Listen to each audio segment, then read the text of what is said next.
अस्सलाम वालेकुम नाजरीन, मेरा नाम है ज़ीशान हैदर और आपको अपने चैनल पर खुशामदीद कहता हूँ।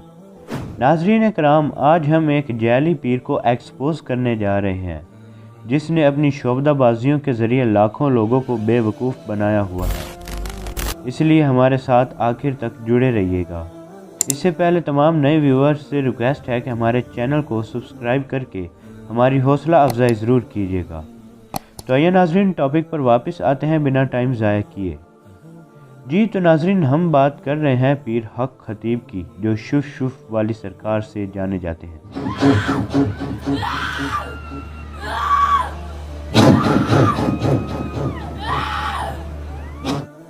नाजरीन कराम, यकीनन हम इस बात का इल्म रखते हैं कि हमारे आखिरी नबी हज़रत मोहम्मद सल्लल्लाहु अलैहि वसल्लम के बाद किसी किस्म का मौजज़ा नहीं हुआ। मौजज़े सिर्फ नबियों के दौर में हुआ करते थे।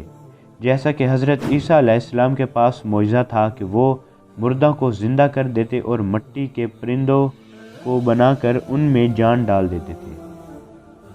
लेकिन इनके बाद अल्लाह ताला ने किसी आम इंसान को ये तौफीक ही नहीं दी कि वो मौजज़ा करे। इसी तरह पीर हक खतीब भी सोशल मीडिया पर अपने तरह तरह के मौजज़े दिखाता है, लेकिन वो मौजज़ा नहीं बल्कि किराए के फ़नकार होते हैं जो चंद दिन की प्रैक्टिस करके इस नाहक खबीस के पास आते हैं और इन फनकारियों की कीमत वसूल करते हैं और हज़ारों नहीं बल्कि लाखों लोगों को गुमराह करते हैं। अगर हमारा माशरा आज भी कुरान पाक को समझ के पढ़ लें तो पीर बाबों के कोई हत्थे न चढ़े। जैसा कि सूरत ज़ुमर में अल्लाह ताला फरमाता है कि हमने इस किताब को हक़ के साथ नाजिल किया है, लिहाजा आप मुकम्मल इखलास के साथ खुदा की इबादत करें। आगाह हो जाओ कि खालिस बंदगी सिर्फ अल्लाह के लिए है, और जिन लोगों ने इसके अलावा वली बना रखे हैं ये कहकर कि हम इनकी परस्तिश सिर्फ इसलिए करते हैं कि ये हमें अल्लाह के करीब कर देंगे, अल्लाह इनके दरमियान तमाम इख्तलाफी मसाइल के दरमियान फ़ैसला कर देगा।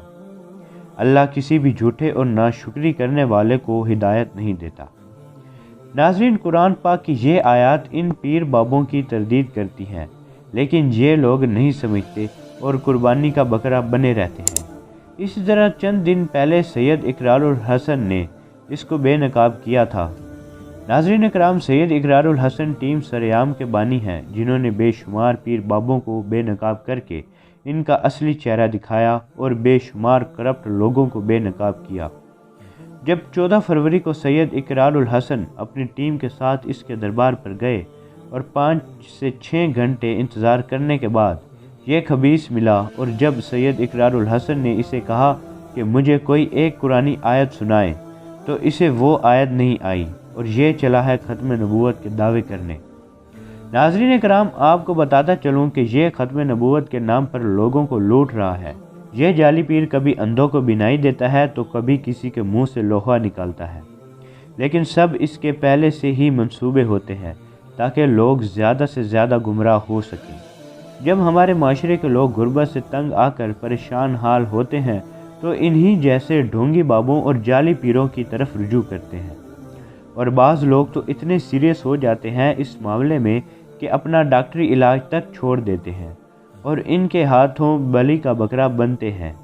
मैंने पहले भी इन पीर बाबों को एक्सपोज किया था जिस पर आप लोगों ने बहुत प्यार दिया था। उस वीडियो में आपने देखा था कि तरह तरह के नए फितने वजूद में आए हुए हैं, जिनमें नाउज़ुबिल्लाह कोई अल्लाह की दुल्हन थी तो कोई हेलमेट वाली सरकार थी।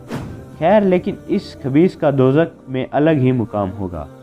नाज़रीन कराम, सैयद इकरारुल हसन 23 मार्च को अपनी टीम के साथ फिर गए थे इस ढोंगी को पकड़ने, मगर वो हाथ नहीं लगा। वो हर बार दुम दबाकर भाग जाता है। अल्लाह पाक ऐसे लोगों को हिदायत दे, आमीन। नाज़रीन, उम्मीद करते हैं कि ये वीडियो आपको काफ़ी दिलचस्प लगी होगी। मिलते हैं अगली शानदार वीडियो में, तब तक के लिए अल्लाह हाफिज़।